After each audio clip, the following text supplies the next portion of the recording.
జై శ్రీరామ్.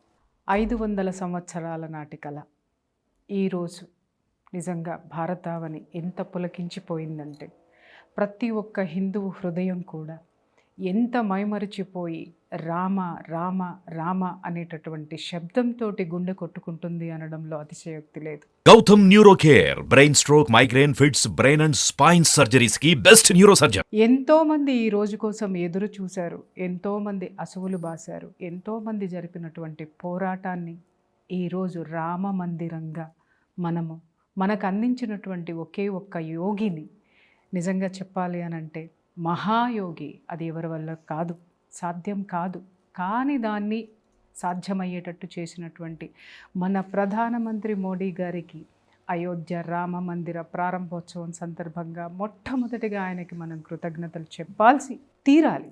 ఎందుకంటే పోరాటం 500 సంవత్సరాల నుంచి ఎంతోమంది అసువులు బాశారు, ఎంతోమంది ఎన్నో విధాలుగా పోరాటం చేశారు. కానీ ఆ పోరాటానికి ఒక తుది ఘట్టాన్ని, ఆ పోరాటానికి తగినటువంటి ఫలితాన్ని, ఆ పోరాట యొక్క పటిమని దాని దృశ్య రూపంలో ఏ ఒక్క ఉద్యమాన్ని ఏ లక్ష్యం కోసమైతే చేశారో ఆ లక్ష్యాన్ని ఈరోజు రామ మందిరం రూపంలో ఆవిష్కరించినటువంటి ఘనత ఆ ఒక్క మహానుభావుడికే చెందుతుంది. అలాగే ఈ రామ మందిరం కోసం ఇటుక ఇటుక ఇటుక పేరిస్తే ఒక మందిరం అయినట్టుగా ఎంతోమంది ఎన్నో విధాలుగా పోరాడారు. ఎందుకోసం పోరాడారు? దేనికోసం పోరాడారు? ఉనికి కోసం, హిందూ ధర్మాన్ని కాపాడటం కోసము, హిందుత్వ ఉనికి కోసం పోరాడినటువంటి ఎందరో యోధులందరికీ కూడా వారందరికీ ఈ సందర్భంగా చేతులెత్తి నమస్కరిస్తూ నా కృతజ్ఞతలు తెలుపుకుంటున్నాను. రామ మందిరం నా చిన్నప్పుడంతా కూడా ఏ ఊర్లో చూసినా కూడా రామాలయము అనేటటువంటి మాట రోజుకొకసారి అన్న మన చెవిన పడుతూ ఉండేది. ఒక గ్రామంలో, ఒక పట్టణంలో రామాలయం లేనటువంటి గ్రామం లేదు, లేనటువంటి పట్టణం లేదు. రామాలయం అనేటటువంటి ఊసు ఎత్తనటువంటి విషయం ఉండేది కాదు. రామాలయం చుట్టూనే జరిగేటటువంటివి విషయాలన్నీ కూడా. ఒక కళ్యాణం పెళ్లి చేయాలన్నా రామాలయము, అలాగే శ్రీరామనవమి వచ్చింది అని అంటే రామ రామ రామ రామ రామ రామ రామ. ప్రతి ఒక్కరి నోటి వెంట రామ అనేటటువంటి శబ్దం పలికినట్టు అన్నాళ్ళు కూడా ధర్మం 4 పాదాల నడిచిందనేది నేను పూర్తిగా విశ్వసిస్తాను. మన దౌర్భాగ్యము, మన హిందువుల యొక్క క్షమించమనేటటువంటి తత్వానికి మనము మన హిందూ ధర్మాన్ని బలి చేసినందుకు గుర్తుగా 500 సంవత్సరాలు మనం మన రాముణ్ణి ఆ జన్మభూమిని దక్కించుకోవడానికి కూడా ఇన్ని వందల సంవత్సరాలు మనకి పట్టింది అని అంటే ఒక్కొక్క హిందువు కనీసం ఒక్కసారి తలుచుకోండి. మనం ఎక్కడున్నాం, మనం ఏం చేస్తున్నాం, దేనికోసం ఉన్నాం, ఏమి చెయ్యడానికి మనం ఉన్నాము అనేది ఒక్కసారి ఆలోచించాలి. రామ అనేటటువంటి 2 అక్షరాలు హనుమంతుణ్ణి చిరంజీవుణ్ణి చేశాయి. రామ అనేటటువంటి ఆ 2 అక్షరాల కోసము, ఆ రాముడు కోసం సేవ చేసినటువంటి ఉడుత ఏదైతే ఉందో అది ఆ ఇతిహాసంలోకి ప్రత్యేకమైనటువంటి చోటును సంపాదించుకుంది. అంటే ఆయనకి ఇంత సేవ చేస్తే ఒక్కొక్కరు ఎంత గొప్ప తత్వాన్ని, ఆ యొక్క స్థానాన్ని సంపాదించుకున్నారో. ఎప్పుడైతే ఆ రాముణ్ణి మర్చిపోయామో, ఎప్పుడైతే ఇజాల పేరుతోటి మన యొక్క హిందూ ధర్మాన్ని మర్చిపోయామో, ఎన్నో ఇజాలు మనకొచ్చి రామాయణం అంటేనే అదొక బూతు అనేటటువంటిది, ఎన్నో తత్వాలు. ఎంత అంటే వాల్మీకి రామాయణాన్ని తిప్పి మళ్ళీ తిరగరాసినటువంటి ఒక ఘనత ఒక మహిళది. తిరగరాసి దాంట్లో ఉన్నటువంటి ప్రతి అర్థాన్ని కూడా విపరీత అర్థాలకు తీసినటువంటి మహిళామణి ఈరోజు సిగ్గుతో తలదించుకో. ఎందుకనంటావేమో, మీరు ఎన్ని గొంతుకలు వచ్చినా, ఎన్ని విమర్శలు చేసినా హిందూ ధర్మం అనేది ఇంకా ఇంకా ఇంకా ఇంకా బ్రతికే ఉంటుంది, పురుడు పోసుకుంటూనే ఉంటుంది. ఈ విధంగా అయోధ్య మందిరం లాంటి బిడ్డల్ని కంటూనే ఉంటుంది. రామ అనే పదాన్ని చెరపడానికి ఎన్నో ప్రయత్నాలు, ఎన్నో ఇజాలు, ఎంతోమంది ప్రయత్నించారు. కానీ సాధించాం. ఈరోజు మన రాముణ్ణి సాధించుకున్నాం, మన జన్మభూమిని సాధించుకున్నాం. దేనికోసం? రాముడిలో ఉన్నటువంటి సుగుణాల కోసం. ఎందుకు రామ జన్మభూమి? ఇవాళ ఏ ఒక్క మనిషి చనిపోయినా, ఒక గాయకుడు చనిపోయినా, ఒక నటుడు చనిపోయినా, ఎవరు చనిపోయినా సొంత ఊరిలో ఒక విగ్రహం పెట్టాలి అనేటటువంటి ఒక దీన్ని మనం బయటికి తీస్తాము. అటువంటిది మనకి ఒక సన్మార్గాన్ని చూపించినటువంటి రాముడు ఎలాంటి రాముడు, ఆ రాముడు ఎలాంటి రాముడు, ఎన్ని విధాల ఆయనకు ఉన్నటువంటి సుగుణ సకల గుణాభిరాముడు. ఇవాళ దాన్ని మనము ఎవరైనా ఉన్నారా అలాంటి వెతకడానికి? ఎందుకు సకల గుణాభిరాముడు?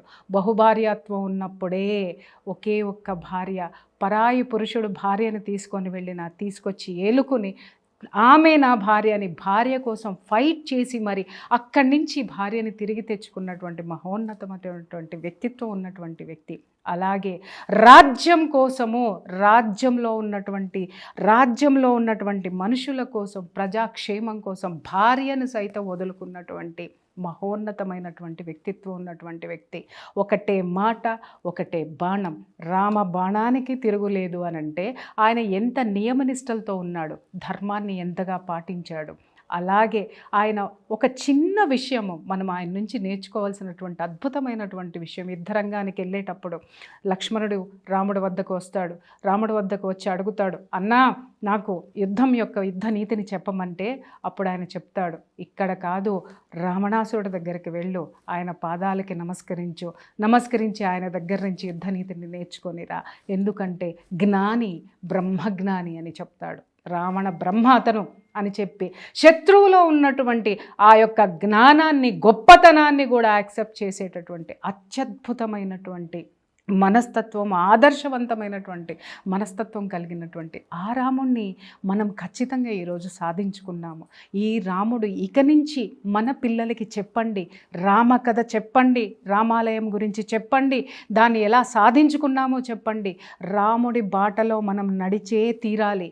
ఎందుకనంటే రాముడు ఒక ఆడదానికి ఎంత విలువనిచ్చాడో, రాముడు ప్రజలకి, ఒక రాజుగా ప్రజలకి ఎంతటి విలువనిచ్చాడో, అలాగే తండ్రి మాట జవదాటని కొడుకుగా ఎంత గొప్ప తనయుడో, అలాగే పెంచినటువంటి తల్లి అయినా సరే తను శాపం ఇచ్చినా కూడా దాన్ని ఏ విధంగా చిరునవ్వుతోటి తీసుకొని నేను భరిస్తాను అనేటటువంటిది.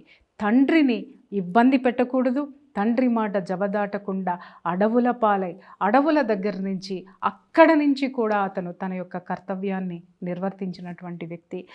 ఆ రోజు రాముడికి ఒక ఉడత సాయపడిందా, వానరులు సాయపడ్డారా, భల్లూకాలు సాయపడినాయా, పక్షులు కూడా, జటాయువు సాయపడిందా, ఎంతోమంది సహాయపడ్డారు. ఎందుకోసము అంటే అంత గొప్ప ఆదర్శమూర్తి సకల గుణాభిరాముడు కాబట్టే జంతువు, పక్షులు, ప్రతి ఒక్క ప్రాణి ఆయన కోసం కష్టపడ్డాయి. ఈరోజు రామకథ మన ఇంట్లో వినపడాలి. ఈరోజు రామకథ మన బిడ్డకి చెప్పి తీరాలి. ప్రతి ఆడపిల్లకి రాముడి కథ చెప్పాలి. ఎందుకు అనంటే ఆ రాముడిలో ఉన్నటువంటి ఆ యొక్క తత్వం ఏదైతే ఉందో, తన జీవితంలో ఎలా నడుచుకోవాలి, తల్లిదండ్రుల పట్ల ఎలా బిహేవ్ చేయాలనేది ఆడపిల్ల నేర్చుకుంటుంది. అలాగే ఒక మగపిల్లవాడు భార్య పట్ల ఎంత గౌరవంగా ఉండాలి, భార్యని ఎంత ప్రేమించాలి, తల్లిదండ్రుల పట్ల ఎంత బాధ్యతగా ఉండాలి, తను ఉన్నటువంటి సమాజం పట్ల ఎంతటి బాధ్యత కలిగి ఉండాలి అనేటటువంటి తత్వాన్ని ప్రతి ఒక్క మగపిల్లవాడు కూడా నేర్చుకుంటాడు. కాబట్టి ఈ రోజు నుంచి మనం గర్వపడదాం, ఒక హిందువుగా గర్వపడదాం, జెండా ఎగరవేద్దాం, హిందూ జెండా ఎగరవేద్దాం. ఆ తత్వాన్ని తీసుకొచ్చినటువంటి ఈ యొక్క రామమందిరం నిర్మాణం కోసము దీన్ని సాధించినటువంటి ప్రతి ఒక్క యోధులకి, ప్రతి ఒక్క వీరులకి, ప్రతి ఒక్క సైనికుడికి కూడా శిరస్సు వంచి మనం పాదాభివందనం చేస్తూ వాళ్ళకి జేజేలు పలుకుదాం. అలాగే ప్రాణాలు అర్పించిన వాళ్ళందరికీ కూడా మనస్ఫూర్తిగా శ్రద్ధాంజలి ఘటిద్దాం. అలాగే ఇంతటి అద్భుతాన్ని మన ముందు ఆవిష్కరించినటువంటి మన ప్రధాని మోడీ గారికి చేతులెత్తి నమస్కరించి శతాయుష్మాన్ భవాని మనస్ఫూర్తిగా ఆశీర్వదిద్దాం.